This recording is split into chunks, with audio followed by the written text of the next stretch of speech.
Hi everyone and welcome back to Perima's kitchen. I am Selena, my daughter Shivaya, and today we are both cooking up some mince kebabs and roti. We are using lamb mince today and it is so delicious. I can't describe to you how yummy this dish is. I will go through some of the ingredients and show you my method. Again, there's so many variations. I myself have a few variations. I will share with you one such variation today. All of the ingredients used will be found in the drop-down description below, but I'm also going to briefly go through some of the ingredients today as it is slightly complicated compared to other dishes. First, I take one large onion and I dice it up quite finely, followed by green chilies. I use 2 green chilies today because of the kids, but you can add more if you want to.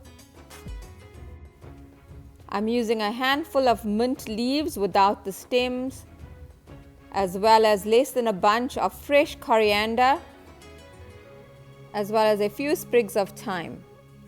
So let your dhania and mince soak in some salted cold water, and once you've drained it a few times, just bunch it up all together and cut it just like this.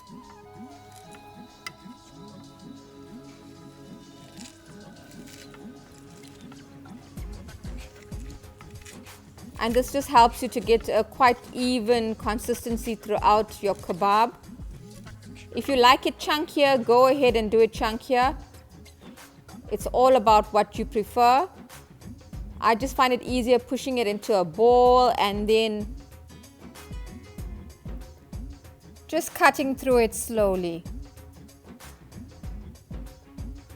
Some prefer to tear the coriander leaves and the mint leaves, so do whatever you prefer to do. So moving on to our mince, I'm using an A grade lamb mince today.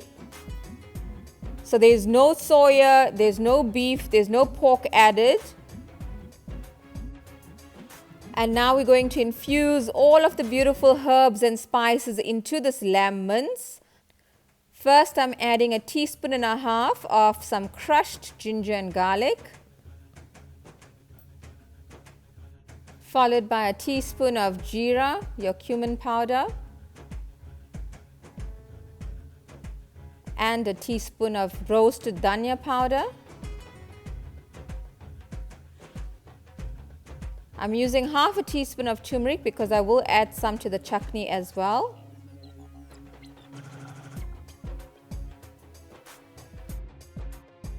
I'm adding a heaped teaspoon of my chili powder and a heaped teaspoon of my B.Nagiahs Everyday Masala.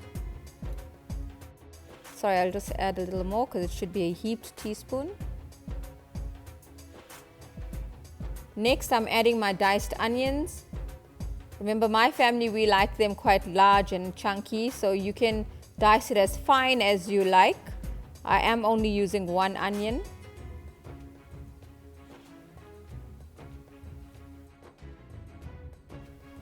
Followed by our freshly cut coriander, as well as that handful of mint that I also cut. And because we don't want any specific flavor to be too overpowering, I'm using thyme, but I'm only using a little bit of thyme. So just pull it apart and remove some of the actual thyme and add it to your mixture.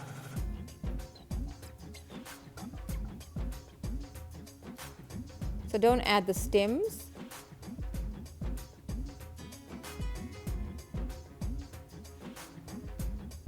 And this will just enhance the flavor, but it's not overpowering. Lastly, I'm adding my green chilies. I've used 2 green chilies because of the kids. You can add more if you'd like. And now make sure your hands are washed thoroughly and mix everything together. If you feel more comfortable using a spoon, go ahead and do that. I'm also going to add some other ingredients, so let's make sure it's mixed properly.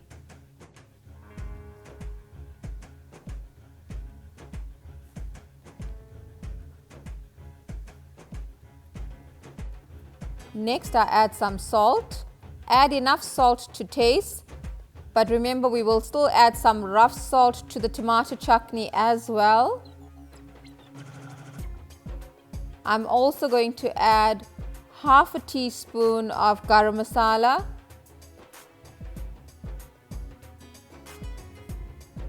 followed by 1 beaten egg, and this will just help it to bind.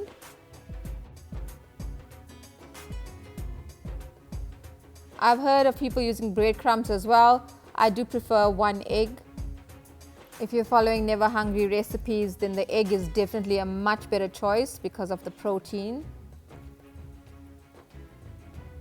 Again, make sure you give it a good mix. The flavors of your kebab is all in this mixture right here. The chutney is an add-on. So make sure you get this right, and then we can move on. So I'm going to start making the little kebab balls, and once I've made it, you can either fry them or you can put them in the oven. Today I'm putting it in the oven. It also saves me a lot of time. So while it's in the oven for about 20 to 25 minutes, I start making my chutney. And if you decide to fry it instead, go ahead and do that, but use the same pan to make your chutney. So all of that lovely goodness that gets stuck at the bottom of your pan will be incorporated into your chutney. So I've just greased my oven tray with a little bit of olive oil. I'm now going to roll up the kebab in my hands.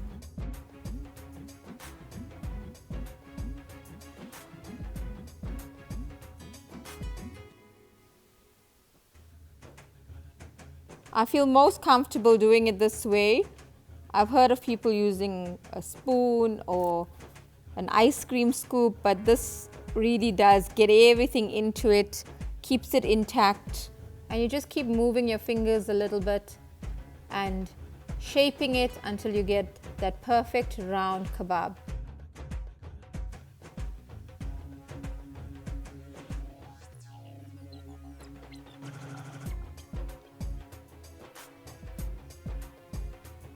So again, I'm just going to show you. You take a large scoop of mixture from your bowl, and that's when you can judge the amount, and then you just continue rolling and place it on your tray. So I will fast forward the rest of the video, but if you need to refer, you can always come back and see how I actually rolled it. Play with the shape that you like. I prefer a medium shaped kebab, so it's not too small. If I'm using mutton mince instead of lamb, then I would rather make it a little smaller so it cooks evenly and faster. I'm now ready to pop everything into the oven. I put it in the oven for about 25 minutes, 20 to 25 minutes at 180 degrees. And while that's in the oven, we can start cooking our chutney. So let's move on to our tomato chutney. So if you fried your kebabs, instead of putting it in the oven, use the same pot. Just add your oil and then continue the process. Once the oil is hot, you can add your onions. I'm adding just star anise, but you can add a cinnamon stick as well. I'm adding 2 green chilies. I have already added some diced green chili in the kebab as well, followed by some fresh curry leaves, just a handful. So once your onions are translucent, you can start adding your spices. I'm first adding a teaspoon of jeera, your cumin powder, followed by a teaspoon of your dhania powder, that's roasted coriander powder, followed by half a teaspoon of turmeric, and chili powder. I'm adding 2 teaspoons of my Kashmiri chili powder, followed by another 2 teaspoons of masala. And I'm using the B.Nagiahs Everyday Masala. I'm not adding any ginger and garlic because I have already added to the minced kebab. Stir that all into the oil, let it release all its flavors. And again, it only needs a few seconds, and then you can start adding your tomatoes. I've used jam tomatoes. You can use about 6 or 8 jam tomatoes, and you can grate them. I gave it a quick liquidize, and I've even left a little bit of the chunky tomatoes. I still want my chutney to be a proper chutney, so I don't mind a few chunky tomatoes here and there. Next, I'm adding some sugar.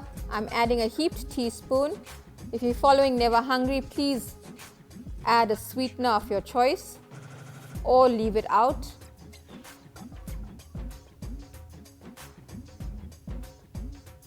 And that will just help to balance the flavors and the acidity in the tomatoes. I'm also going to add some rough salt. Remember, I did add some fine salt in my kebabs, but you need some salt for your chutney. Add enough to taste. And now we will let our chutney simmer on a low heat. Close the lid and let it cook. And while it's cooking, you can check on your kebabs in the oven. It should almost be done. And the kebabs are looking so beautiful. It's done. I'm going to remove it from the oven and set it aside so it can rest. Now moving on back to the chutney. It's been about 10 minutes. And the chutney is also looking very beautiful. The color is amazing. And now I'm going to just add our lamb kebabs one at a time and space them evenly. We're not going to be mixing our kebab chutney too much. Our minced kebabs are intact. They won't break easily. But when you are adding them to the chutney, spread them evenly. So I've not added all of the grease from the tray today. If I was frying it, I would have done that. I would have used the exact same pot. So there's no additional oils from the tray today.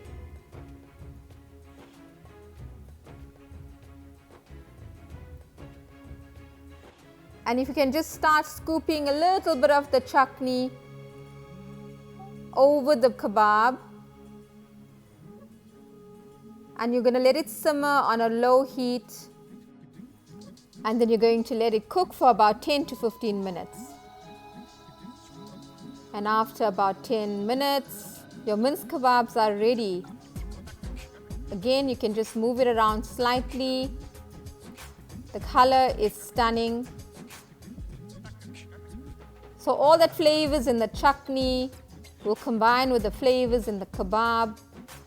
And remember, it's the similar spices. So you end up with a flavorful dish. Garnish with some fresh coriander. And then you can serve with some fresh basmati rice, some roti, or a huge salad. The kids wanted the classic minced kebabs and roti, so that's what we're doing today. I hope you enjoyed this recipe. I hope you try it. Please subscribe. Kindly hit the notification bell so you are notified when a new video is uploaded. Please like and share. And your comments are always very welcome. This is one of my favorite recipes and I'm so happy I got to share it with you. Thanks for joining us in Perima's Kitchen. See you again soon. I am Selena.